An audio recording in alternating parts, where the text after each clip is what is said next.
Hello दोस्तों, स्वागत है आपका भागलपुर के नंबर 1 स्टडी चैनल रवीश जी अड्डा पर। आज हम लोग जो है कि बिहार एसएससी सीजीएल 3 का बिहार सचिवालय 3 का जो है प्रैक्टिस सेट नंबर जो है कि 12 लेकर आए हैं। इसके पहले मैंने बहुत से वीडियो जो है कि इनका प्रैक्टिस सेट जो है कि अपलोड कर दिया है। आप वहाँ जाके जो है कि तैयारी कर सकते हैं, रिविज़न कर सकते हैं। तो चलिए वीडियो की लास्ट तक आप लोग बने रहिए, चूँकि समय बहुत नज़दीक है, इसीलिए रोज़ बाय रोज़ आपको जो है कि रात में 9 बजे जो है प्रैक्टिस सेट आपको जो है कि डेली मिलता रहेगा और अपना तैयारी को बेहतर बनाते रहिए। चलिए हम इसी के साथ शुरुआत करते हैं आज का सेशन। तो पहला जो है कि आपका ये मॉडल सेट जो है कि 12 चलेगा समान अध्ययन का, और उसके बाद जो है कि आपका साइंस का भी चलेगा। तो यानी टोटल मिला के आपका 75 क्वेश्चन जो है कि यहाँ सीरीज चलने वाला है। इसीलिए जो है कि फटाफट हम करेंगे, ज़्यादा टाइम नहीं लेंगे चूँकि रिवीजन का दौर है। चलिए इनका जो है पहला क्वेश्चन आपका हो गया कि बेस्टिल के पतन के संबंध जो है किससे है। तो पहला है कि नवंबर 1917 में रूसी क्रांति से, उसके बाद है दूसरा कि फ्रांसीसी 1789 जो है कि फ्रांसीसी क्रांति से, तीसरा है अमेरिका के स्वतंत्रता संग्राम से, चौथा जो आपका यूनान से। तो आपका इसमें देखिए राइट उत्तर तो हो जाएगा आपका, देखिए 1789 की फ्रांसीसी क्रांति से हो जाएगा। अब देखिए हुआ क्या था कि 1789 में जो है फ्रांस मतलब पेरिस में जो हुआ था, तो बास्तिल के किले पर जो है ना आक्रमण किया गया था। तो आक्रमण करने के बाद जो है कि उनका जो है किले का पतन हो गया। किले का क्या हो गया? पतन हो गया। पतन होने के साथ जी हो ना, तो 1789 में फ्रांसीसी क्रांति चालू हो गया। इसीलिए इनका जो है बेस्टिल का पतन का जो संबंध है वो किससे है, तो आपको याद अब बिल्कुल रह जाएगा। 1789 की फ्रांसीसी क्रांति से है, और फ्रांस की क्रांति की शुरुआत भी आपको याद रखना 1789 में। आगे बढ़े हम लोग। नेक्स्ट क्वेश्चन ये कहता है आपका, नेक्स्ट क्वेश्चन सर ये कहता है कि निम्नलिखित में से क्या उपभोक्ता अर्ध टिकाऊ वस्तुएं है। तो आपका जो इनका राइट उत्तर हो जाएगा, अर्ध टिकाऊ वस्तुओं का मतलब होता है सेमी डर्बल्स गुड्स, मतलब वस्तु। तो आपका जो राइट उत्तर हो जाएगा इसका हो जाएगा आपका, देखिए सी का हो जाएगा, खाद्यान्न और अन्य खाद्य उत्पादक हो जाएगा। इसमें कहीं नहीं है, सिर्फ आपको जानना है कि अर्ध टिकाऊ वस्तु क्या होता है। तो कहता है अर्ध टिकाऊ वस्तु वो चीज़ होता है जहां 1 वर्ष से अधिक किंतु 3 वर्ष से कम हो, इस कसौटी पर खाद्यान्न एवं जो भी चीज़ है जैसे कि आपका उत्पाद खड़े उतरते हैं, जैसे जो इस मापदंड के अनुरूप नहीं है। तो इसका राइट उत्तर हो जाएगा आपका खाद्यान्न और अन्य जो है खाद्य प्रसाद हो जाएगा। आगे बढ़े हम लोग। आपका नेक्स्ट क्वेश्चन ये है सर, आपका नेक्स्ट क्वेश्चन तीसरा नंबर का चलिए आ रहे हैं। तो निम्नलिखित में से कौन सा कथन सही है। अब सही वाला कथन आ गया, तो इन्हें बताना है आपको कौन सा कथन सही है। तो सही के बारे में चलिए बता रहे हैं। आप देखिए यहाँ पर कहता है कि अधिकांश कामगार न्यूनतम स्वीकार्य मजदूरी से कम पर कार्य करेंगे। ये आपका न्यूनतम स्वीकार्य मजदूरी जो है कि मजदूरी किसी फर्म द्वारा किसी कामगार को दी जाने वाली अधिकतम राशि है। अब उनके बाद ये कहता है कि आर्थिक लगान बाजार मजदूरी और न्यूनतम स्वीकार्य मजदूरी के बीच का जो है, आगे बढ़े हम लोग, क्या है ये बहुत लंबा जो है ना दे दिया है कि अंतर होता है।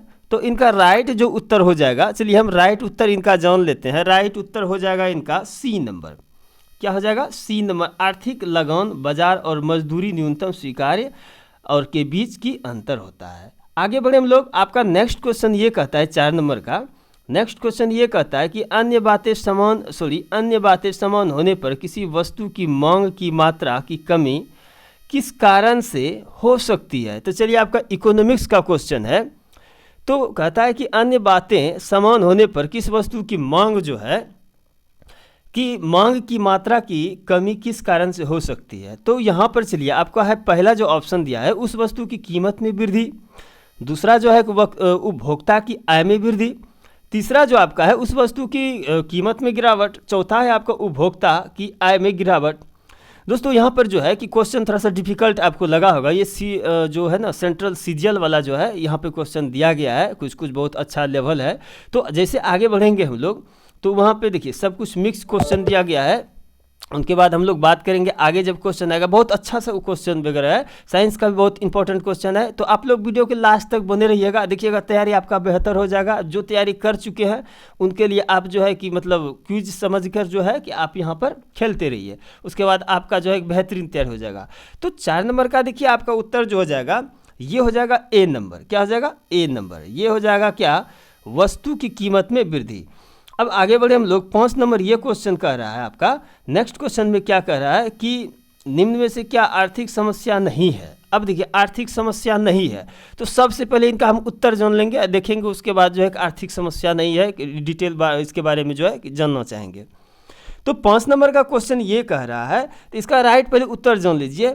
ये है डी नंबर आपका राइट उत्तर हो जाएगा, यह तय करना कि फुर्सत के समय को विभिन्न तरीकों में से किस तरीके से व्यतीत किया जा रहा है। बाप रे बाप, अब देखिए इतना बड़ा ऑप्शन है डिटेल क्या पढ़िएगा, ऑप्शन पढ़ने में जो है ना इसका जो है ना कुछ से कुछ हो रहा है। तो ये देखिए यहाँ पर दुर्बलता, जब देखिए जब कोई भी चीज़ आर्थिक समस्या कब होती है, जब देखिए मतलब दुर्लभ चीज़ अगर नहीं मिलने लगे तब वहाँ पे समस्या उत्पन्न होती है। अब वही कहता है मांग की मात्रा अगर कम हो जाती है तो वस्तु की कीमत में कमी होने पर मांग की मात्रा में वृद्धि हो जाती है, सही बात है। और अन्य बातों के समान पर कहता है कि जो मानवीय आवश्यकता है, जैसे कि मान के चलिए आपका इच्छा की संतुष्टि के लिए केवल निश्चित जो है कि आप संसाधन ही क्या करते हैं, उपलब्ध करते हैं जो भी इच्छा है, और सेवा जैसे दुर्लभ संसाधन जो भी चीज़ हो गया। तो दुर्लभ जो संसाधन हो गया, आवंटन इसका कैसे करें, ये मूल समस्या है। आप लोग भली भांति इनके बारे में जानते हैं, ये मूल समस्या है। इसमें कह रहा है कि इस प्रश्न का वो मतलब थीम है, तो कहता है आर्थिक समस्या नहीं है। तो कहता है कि इनका मतलब यह हुआ उत्पादन तो होगा, कहता है कि इनका निर्धारण कैसे करें, उत्पादन के कारक जैसे श्रम और पूंजी का आवंटन कैसे किया जाए, ठीक है। कहता है दुर्बलता की कारण जो होता है कि ये जो है कि मतलब आर्थिक समस्या उत्पन्न होता है। तो इनका राइट उत्तर जो हो जाएगा 3 तो नहीं होगा, ये चौथा हो जाएगा, इनमें से नहीं होगा। तो उत्तर आपको देखिए ऑप्शन देख के भी आप पता कर सकते हैं। आगे बढ़े हम लोग। नेक्स्ट क्वेश्चन सर ये कहता है आपका, नेक्स्ट क्वेश्चन जो है कि आपका हो जाएगा 6 नंबर का। तो यहाँ से चलिए हम लोग आते हैं 6 नंबर क्वेश्चन, चलिए आपका हो गया। चलिए आगे अब थोड़ा सा जूम कर लेते हैं।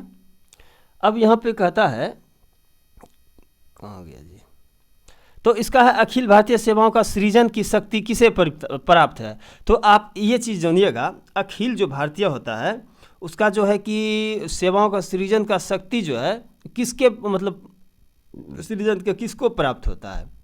तो आपको याद रखना है कि यहाँ पर देखिए, तो ये पहले राइट उत्तर जान लेते हैं हम लोग 7 नंबर का।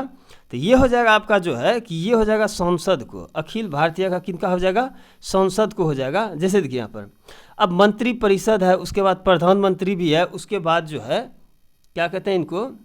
चलिए अब आगे बढ़ते हम लोग। जैसे कि देखिए यहाँ पर अखिल भारतीय में थोड़ा छूट गया था, अखिल भारतीय सेवाओं का सृजन का शक्ति किसे प्राप्त है। तो यहाँ पे आपका देखिए ये तो प्राप्त है आपका देखिए संसद से है।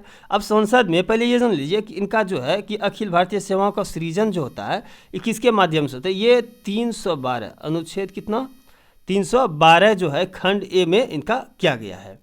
तो यहाँ पर क्या कहता है, संसद विधि द्वारा संघ एवं राज्यों के लिए जो है ना इन सेवाओं का सृजन करके उपलब्ध कर सकेगी। इसका मतलब हुआ 312 आपको याद रखना है, परीक्षा में संसद के द्वारा हो सकता है, इसका अलग हो सकता है। तो आगे बढ़े, आपको समझ में आ गया होगा, 2 चीज़ हम बता चुके हैं। अब 8 नंबर का ये क्वेश्चन कर रहा है कि निम्नलिखित में से राष्ट्रकूटों का सर्वाधिक चिरस्थायी योगदान है तो कहाँ पर है। तो 8 का जो है ये आपका हो जाएगा कैलाश मंदिर। उत्तर क्या हो जाएगा, कैलाश मंदिर। अब जानना है कि कैलाश मंदिर क्या है। तो कैलाश मंदिर देखिए राष्ट्रकूट शासक द्वारा मतलब यहाँ जो है ना कैलाश मंदिर जो है कि राष्ट्रकूट क्या रखिएगा, राष्ट्रकूट जो है कि राष्ट्रकूट शासकों द्वारा जो है कैलाश मंदिर का जो है ना मतलब किया गया था। तो ये तो दिया गया है। अब कहता है कि कैलाश मंदिर चिरस्थायी योगदान है। तो यहाँ पे देखिए 3 ऑप्शन दिया है, कन्नड़ काव्य से 3 चंपा पन्ना और रन्ना कैलाश मंदिर, जैनवाद का संरक्षण विजय। अब यहाँ पे देखिए ध्यान देने की बात है। अब देखिए यहाँ पे पम्मा और रन्ना जो है चालुक्य के दरबार में थे। ये पन्ना और रम्मा जो है, पंपा और पन्ना रन्ना जो है ये चालुक्य के दरबार में था। कहाँ पर था, ये चालुक्य के दरबार में था। अब चालुक्य क्या है, चालुक्य के दरबार में था। तो राइट उत्तर तो आपका हो जाएगा कैलाश मंदिर। अब इन्हीं के साथ जो है कि हम आगे बढ़ते हैं, आगे बढ़िए। अब कहता है 9 नंबर का जो है 9 नंबर का रवि कीर्ति जो एक जैन थे जिन्होंने जो है कि ए हॉल पर हस्ती की रचना की थी को किसका संरक्षण प्राप्त है। अब देखिए 9 नंबर का है रवि कीर्ति जो है, जो एक जैन थे। पहली बात समझ में आ गया। पुलिकेशिन वन जो हो गया, अब उसके बाद हर्ष हो गया, उनके पुलिकेशिन द्वितीय खारवेल हो गया। तो आपका ये जो राइट उत्तर हो जाएगा, इसमें देखिए राइट उत्तर होने के लिए आपका जो है पुलिकेशिन वन हर्ष तो नहीं होगा। अब देखिए यहाँ पर अब आगे बढ़ेंगे हम लोग। जैसे देखिए यहाँ पर इसका उत्तर हो जाएगा एल्होल परिस्थिति की रचना की थी, तो ये हो जाएगा पुलिकेशिन द्वितीय हो जाएगा। राइट उत्तर क्या हो जाएगा? पुलिकेशिन द्वितीय हो जाएगा। लेकिन एक चीज़ आपको ये भी जानना होगा, जैसे देखिए यहाँ पर पुलिकेशिन द्वितीय का बात आ गया, तो कहता है कि देखिए इसी के द्वारा जो है कि हर्षवर्धन को पराजित किया था और जो राजधानी को आईहॉल में बदामी स्थानांतरित किया था। और जानते हैं हर्षवर्धन को किसने पराजित किया था? तो पुलिकेशिन द्वितीय ने किया था। ये भी आपको याद रखना है, परीक्षा में कहीं भी क्वेश्चन बन सकता है। आगे चलते बढ़ते हम लोग कि मैन कैम्प जो है लेखक कौन है? तो इसको सब पता है मैन कैम्प का कौन है। तो मैन कैम्प का जो है कि हिटलर है, आपको पता है। अब मुसोलिनी के बारे में भी है। अब देखिए हिटलर की आत्मकथा है, जिनमें जो मैन कैम्प किसकी आत्मकथा है? हिटलर की क्या है? एक आत्मकथा है। अब चलिए यहाँ तक तो आप जान गए। उसके बाद कहता है, चलिए इसमें अब कुछ नहीं करेंगे, आगे बढ़ेंगे हम लोग। अब देखिए यहाँ पे 11 का क्वेश्चन है। 11 का क्वेश्चन आपका यहाँ चालू कर देते हैं। 1873 में 3 सम्राटों और संघ को किस नाम से जाना जाता है? अब ये है, पहले राइट उत्तर हम जान लेते हैं। देखिए चलिए कितना स्टूडेंट को होगा कि राइट उत्तर जान के आगे बढ़ा के क्या करेंगे, वीडियो आगे बढ़ाते जाएंगे। तो वही हम लोग भी करेंगे। चलिए यहाँ पे क्या होगा? 1873 में 3 सम्राटों के संघ को किस नाम से जाना जाता है? तो आपका ये हो जाएगा कि देखिए यहाँ पर पहले है ड्राइकेसिर बंद संधि से जाना जाता है। ये आपका क्या हो जाएगा? राइट उत्तर हो जाएगा। चलिए अब उनके बाद अगर इस ऑप्शन में देखिए कुछ दिया हुआ है, तो अब मेरे अंदाज से कुछ ज़्यादा दिया नहीं हुआ, आपका भी माथा भारी हो जाएगा। चलिए इसी के साथ इसमें आगे बढ़ जाते हैं क्वेश्चन में। 12 में जो, चलिए 12 के क्वेश्चन को हम लोग करेंगे। 12 में सर ये कह रहा है कि भारत की अंतरकालीन संसद में कितने सदस्य थे? तो अंतरकालीन सदस्य जो है कितने थे? तो इनमें देखिए संविधान में जो है कि अंतरकालीन जो है कि था तो कितना? 313 था। कितना था? 313 था। लेकिन वहाँ पे जो है कि देखिए अब संविधान जबकि संसद के बारे में आ गया, तो आपको याद होगा कि जब संविधान सभा का अंतरकालीन हुआ था तो उसमें तो 313 था ही। लेकिन जब 26 जनवरी 1950 को जब भारत का संविधान जब लागू हो गया, तो उस समय जो कहता है कि अंतरकालीन संसद 1952 में आम चुनाव के उपरांत। अब देखिए पहला जो आम चुनाव हुआ था वो क्या हुआ था? 1900 कहता है कि 51 और 52 में हुआ था। ठीक है, ये परीक्षा में आता है आम चुनाव कब हुआ था। तो हम मेरे अंदाज से कुछ ज़्यादा नहीं लगता है, लेकिन आपको याद रखना है कि यहाँ पर 313 होगा। आगे बढ़े, नेक्स्ट क्वेश्चन ये आपका कह रहा है कि 13 नंबर का क्वेश्चन ये कह रहा है कि 2 अक्टूबर को महात्मा गांधी का जन्म दिवस राष्ट्रीय अहिंसा दिवस के रूप में मनाने का निर्णय कहाँ पर लिया गया? ए भगवान, कहाँ पर लिया गया ये जानना है। तो ये कहता है कि पहले जान लेते हैं। देखिए अंतर्राष्ट्रीय भारतीय विद्या सम्मेलन में। अब इनका देखना है कि कहाँ पे इनका निर्णय लिया गया था। बाप रे बाप, ऐसा क्वेश्चन। तो संयुक्त राष्ट्र संघ में वोट प्रणाली 2 अक्टूबर को अहिंसा जो है कि रूप में मनाने का मान्यता किया गया था। तो आपका हो जाएगा यहाँ पर देखिए अंतर्राष्ट्रीय विद्या सम्मेलन। तो 13 का राइट उत्तर पहले हम लोग जान लेते हैं। 13 का राइट उत्तर हो जाएगा आपका, ये आपका हो जाएगा इनमें से कोई नहीं। इनमें से क्या होगा? कोई नहीं।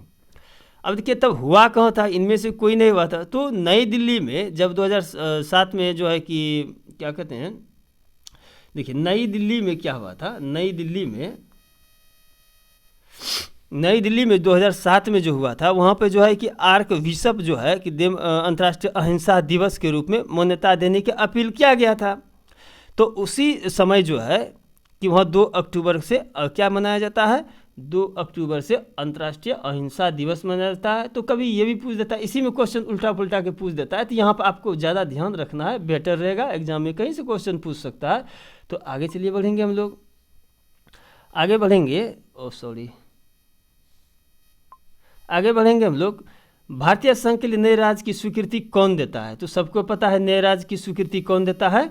तो ये आपका हो जाएगा संसद देता है। तो ये तो सबको पता है, संसद देता है। चलिए, भारत में ज्वालामुखी विस्फोटों में निम्नलिखित में से क्या बना है? अब यहाँ पे जो है भैया इनका आपका है भारत में ज्वालामुखी विस्फोटों में निम्नलिखित में से क्या बना है? तो आपका 15 का राइट उत्तर हो जाएगा पहले ए नंबर, दक्कन पठार। अब दक्कन पठार है, ये उत्तर हो जाएगा।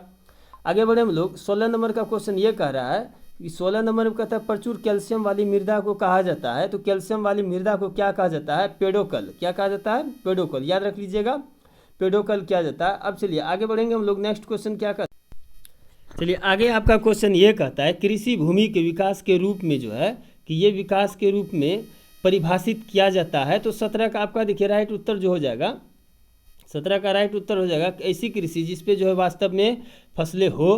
तो इनका राइट उत्तर जो हो जाएगा 17 नंबर का ये आपका हो जाएगा क्या? डी नंबर हो जाएगा।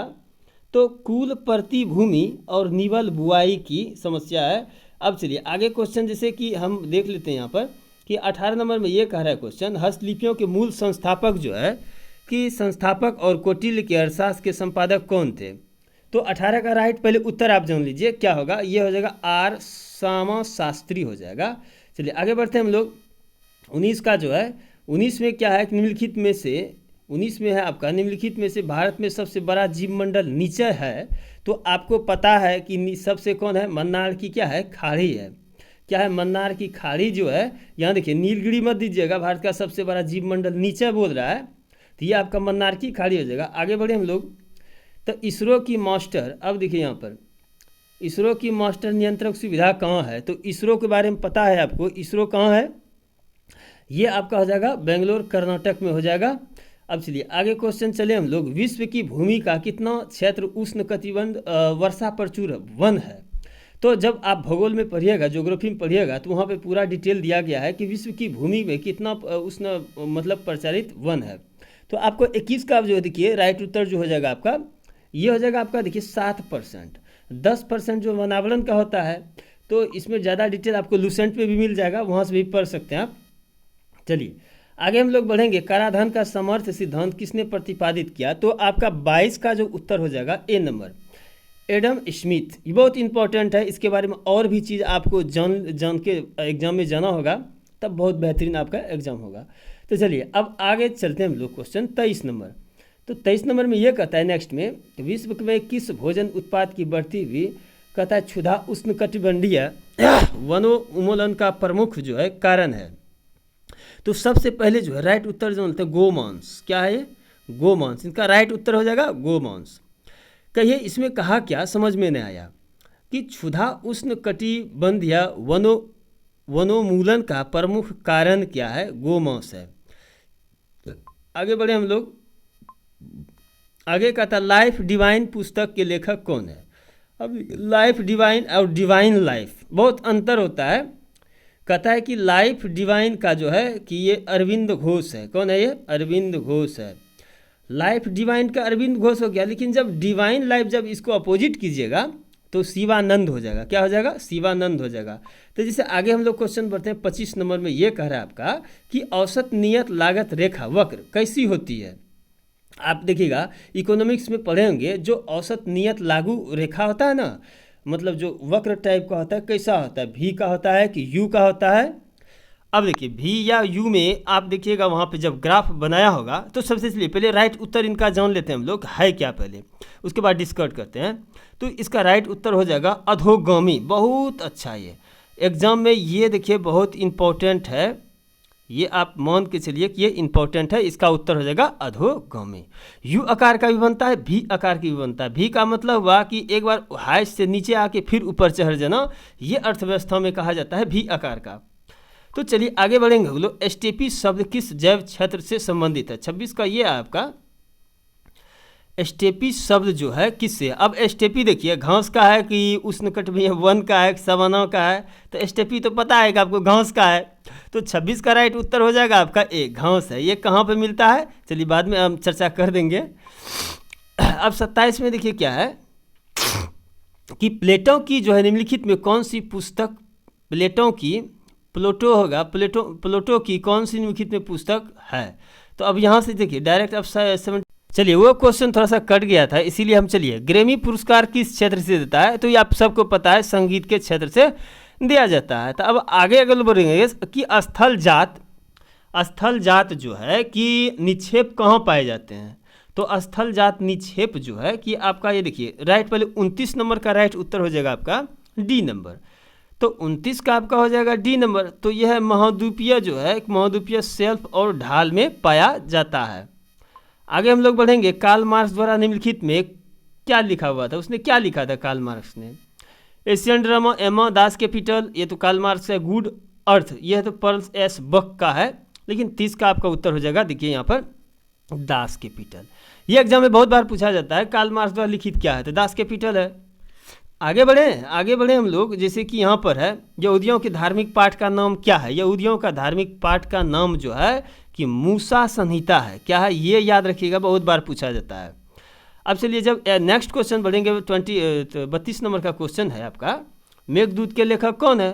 मेघदूत का तो पता है कालिदास है। और उनके बाद जो है कि अंग्रेजी में प्रसिद्ध लेखक कौन है, तो अब अंग्रेजी में प्रसिद्ध लेखक जानना है। 33 नंबर का क्वेश्चन में यही कह रहा है, तो ये है मुल्कराज आनंद है। अंग्रेजी के प्रसिद्ध लेखक जो है क्या है, मुल्कराज आनंद है। अब 34 में ये कह रहा है कि 34 में कह रहा है निम्नलिखित में से एक बरसाती नदी है। अब ले नदी से एक क्वेश्चन पूछा ही जाता है, जैसे कि 34 में पूछा गया है कि कौन है, तो आपको बता दें बरसाती नदी मतलब होता है ब्यास। क्या होता है, ब्यास। अब आगे बढ़ेंगे, अंटार्कटिका निम्नलिखित में से कौन सा एकमात्र ज्वालामुखी शिखर है। अब देखिए कौन सा ज्वालामुखी शिखर है। अब देखिए 35 का जो ये क्वेश्चन है, आपका राइट उत्तर हो जाएगा माउंट इरेबस। क्या हो जाएगा, माउंट इरेबस, याद रखिएगा। गांधी जी की डांडी यात्रा जो है, गांधी जी की डांडी यात्रा जो है निम्नलिखित में किसका उदाहरण है, तो डांडी यात्रा तो सबको पता है कब हुआ था। अब इसमें से ये कह रहा है कि इनकी जो है उदाहरण है। अब उदाहरण देखिए 36 नंबर में ये क्वेश्चन दूसरा पूछ दिया है, तो ये आपका स्वविनय अवज्ञा आंदोलन वहीं से चालू किया गया था, तो उसी से संबंधित है। अब चलिए आगे बढ़ेंगे हम लोग। आगे ये कह रहा है कि स्कूल ऑफ द पॉसिबिलिज्म की नींव किसने रखी है, तो इसको आगे बढ़ाते हैं। तो ये जो नींव रखी थी, अब देखिए यहाँ पे नींव किसने रखी थी, ये आपका हो जाएगा कि डी लेबलेची। क्या हो जाएगा, डी लेबलेची हो जाएगा। अब 38 में सर क्वेश्चन ये कह रहा है कि निम्नलिखित में से, कहता है कि निम्नलिखित में से कौन सा शिलालेख चालुक्य सम्राट पुलकेशिन द्वितीय से संबंधित है। अब देखिए हाथी गुम्फा है कि एल्होल है कि मॉस्की है, अब आपको बताना है कि इनमें से कौन है। तो जो 38 का जो आपका उत्तर हो जाएगा वो हो जाएगा आपका, देखिए यहाँ पे एल्होल में जो है ना क्या गया था, याद रखिएगा। आगे बढ़े, नेक्स्ट क्वेश्चन ये कहता है विश्व ऑटिज्म या आत्म विमोह चेतना दिवस कब मनाया जाता है। अब देखिए अप्रैल में तो मनाया ही जाता है, सबको पता है। अब कितना अप्रैल को मनाया जाता है ये नहीं पता है, तो 39 का हो जाएगा ये विश्व ऑटिज्म आत्म विमोह चेतना दिवस जो है ये 2 अप्रैल को मनाया जाता है। अब देखिए यहाँ पे आगे बढ़ेंगे हम लोग, निम्नलिखित में से किस युद्ध से भारत में फ्रांसीसियों के भाग्य का निर्णय हुआ था।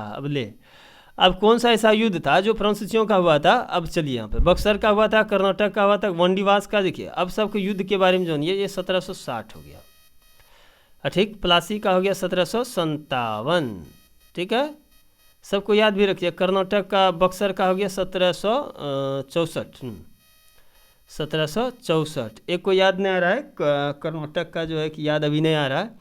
चलिए अगर आ जाएगा तो पहले जान लीजिए कि इसका 40 का उत्तर हो जाएगा कि वांडीवास का 1760 में, यहीं पे 1700 जो है कि 60 में जो है ना युद्ध हुआ। उसके बाद फ्रांसीसी का भाग्य का निर्णय हो गया कि चल यहाँ से निकल तू अब भारत से। अब ठीक है, हो गया यहाँ से। अब चलिए नेक्स्ट क्वेश्चन की ओर जाएंगे हम लोग। चलिए अब यहाँ से विज्ञान का क्वेश्चन चालू होता है। तो साइंस में देखिए क्या कर रहा है, पहला क्वेश्चन आपका साइंस का है। तो अफीम के पौधों के किस भाग में हमें मार्फिन प्राप्त होता है, तो आपको पता है किस में होता है, तो ये आपका हो जाएगा राइट उत्तर हो जाएगा आपका, ये है फल आवरण से ही क्या होता है, प्राप्त होता है। चलिए अब चलेंगे नेक्स्ट क्वेश्चन ये कहता है आपका कि निम्नलिखित में से क्या मृदा संरक्षण की जैव पद्धति है। तो आपको याद रखना होगा इसका जो जैव पद्धति होता है समोच्च कृषि होता है, इसी में आपका क्या होगा कि मृदा का संरक्षण का जैव पद्धति है। आगे बढ़े हम लोग, क्वेश्चन में ये कह रहा है कि 53 क्वेश्चन में ये कह रहा है कि निम्नलिखित में किससे संबंधित है, पौंड सिल्क कहा जाता है। तो आपको याद रखना है पौंड सिल्क जो है आपका है स्पाइगोरा को कहा जाता है। किसको कहा जाता है, स्पाइगोरा को कहा जाता है। नेक्स्ट बढ़े हम लोग 54 नंबर क्वेश्चन ये कह रहा है आपका कि जीवाणु कोशिका में सूत्र कणिका की संख्या कितना होता है। तो 54 में कहता है कि जीवाणु कोशिका में सूत्र कणिका की संख्या कितना होता है। तो आपको याद रखना है कि इसमें जो होता है कि कोई कोशिका नहीं होता है, ये शून्य होता है। शून्य सूत्र कणिका की संख्या कितना होता है जीवाणु में, तो शून्य होता है। आगे बढ़े हम लोग, समुद्र में सीपी किस कारण से सुनहरी दिखाई देती है? अब कहिए किस कारण से सुनहरी दिखाई देता है? विवर्तन, ध्रुवन, परावर्तन की परिक्षेपण? तो आपको याद रखना है कि ये ध्रुवन के कारण जो है कि दिखाई देती है। अब 56 में क्वेश्चन में ये कह रहा है, एक वस्तु की इतनी दूरी पर करती है कि वह सीधे समय के वर्ग के समानुपाती हो, तो इसका त्वरण क्या होगा? तो त्वरण आप लोग जानते हैं F बराबर ma होता है, तो A बराबर F बटे ma होगा, A बराबर F बटे m होगा। तो क्वेश्चन ये तो फॉर्मूला हो गया। तो ये कहता है समय के वर्ग के समानुपाती होता है, इसका त्वरण क्या हो जाएगा? ह्रासमान हो जाएगा, वर्धमान हो जाएगा, अपरिवर्ती हो जाएगा, मतलब बढ़ेगा, घटेगा, शून्य होगा। ये आपसे क्वेश्चन पूछ रहा है 56 नंबर का, तो ये अपरिवर्ती हो जाएगा, ना बढ़ेगा, ना घटेगा, ना शून्य होगा, कहीं कुछ नहीं होगा। अब चलिए नेक्स्ट क्वेश्चन ये कहता है कि दूध के, कि यहाँ पर है